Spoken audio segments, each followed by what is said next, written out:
While I do absolutely appreciate the effort Nintendo made to make the Switch clearly geared for local multiplayer fun, as someone who has reviewed far too many local multiplayer action games, it has been a long road.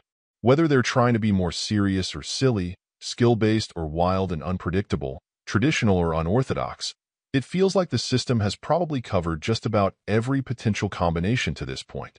Bare But Boxing comes into the arena at least boasting a little flavor of its own, featuring a pretty wacky but physics-based style of play, some variety in its objectives to try to keep feeling more fresh longer, and at least the general promise of online play, while it lasts, based on experience, unfortunately.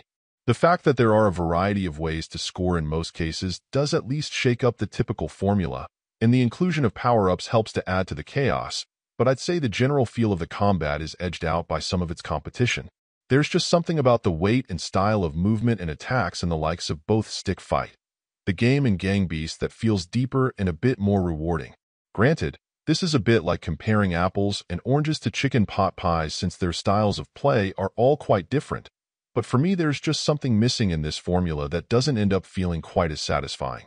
I'll absolutely concede that Bare But Boxing is at least a step above its much more generic brawling peers, and there are quite a lot of them, but for me there's just an extra something or touch of genius that takes it to the next level. It's engaging and has a style of its own, but it also felt a bit more repetitive in its action than some others. That leaves it somewhere in the middle of the heap, capable of going the distance to a degree, but I'd argue not having quite the staying power to help it stand apart from its competition.